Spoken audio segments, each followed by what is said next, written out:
tafadhali, wakati unapokea, naomba nitoe maelezo mafupi sana juu ya picha hii. Picha hii inaitwa, moja ya mfumo unaotengenezwa unaitwa canvas photo. Ni picha ambayo hailoani wala haichaniki, kuna uwezo wa kumwagia maji. Pia picha hii unaona mbao yake sio kuchoka, ni mbao iliyotengenezwa kwa majahazi. Ile mbao inayotumika kwenye majahazi ni mbao ambazo ni gharama sana. Kwa hiyo kwa sababu sisi ni watu wa Gaspari na tuko hapa Mbezi Beach, hii ni moja ya sehemu yetu kubwa sana ambayo tumekuadhimisha kwamba wewe unastahili kuwa hivyo. Lakini la tatu, mbao yetu hii imepambwa na kitenge cha uwaka. Kwa hiyo unapokumbuka picha hii utakumbuka uwaka, parokia ya Mtakatifu Gaspari ilikwambia hayo. Wakamalizia na maneno, wanasema uwe hodari na shujaa mwingi ili uangalie kutenda sawasawa na sheria yote, usihofu wala usifadhaike. Yeshua 1:7. Naomba tupige sana makofi mengi na vigelegele. Hii ni zawadi kutoka parokia ya Mtakatifu Gaspari de Buffalo, uwaka wote. Naomba ishike ili tupige picha ya pamoja hapa tafadhali. Naomba ishike ili tupige picha ya pamoja hapa tafadhali. Naomba ishike. Karibu baba mlinzi, tukae hivi ili tuangalie picha. Wapiga picha wote karibuni, mkae huku. Kamati pamoja na kamati tendaji, naombeni tukae hapa kwa ajili ya kumbukumbu hii nzuri tafadhali. Asante sana. Naomba wakati umeweza ku, imebidi iwe hivyo,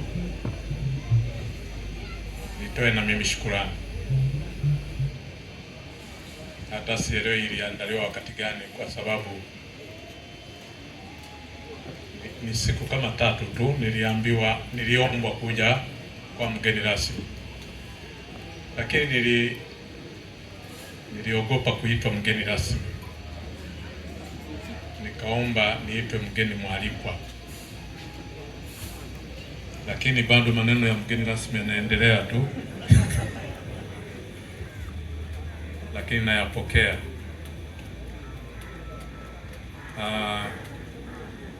Niwashukuru wana Gaspari wote, lakini washukuru zaidi wana uwaka wa Gaspari.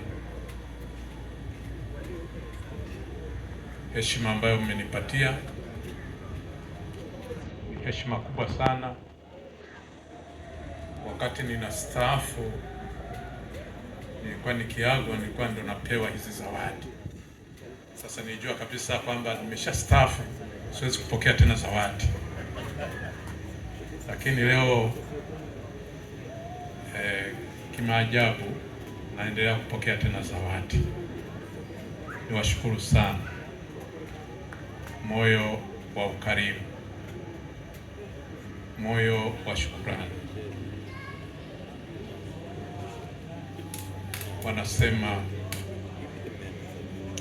ukiwa duniani jitahidi tu kutenda mema wakati wote, kwa sababu hujui siku yako. Lakini kwa namna ya pekee vile vile niombe kumshukuru Mwenyezi Mungu. Amenikutanisha hapa na watu wengi ambao pengine nilikuwa siwafahamu. Labda wao wananifahamu, lakini mimi siwafahamu kwa sura wala majina. Lakini leo amenikutanisha hapa. Lakini nishukuru zaidi pale nilipomkuta mkuu wangu hapa. Ninyi hamwezi kujua, mwaka 1980 ninamaliza mafunzo yangu ya uofisa wa jeshi. Nilipelekwa Nachingwea mpakani na Msumbiji, ndio nilianzia kazi kule. Nilimkuta mkuu wangu, mkuu wa wilaya ya Nachingwea,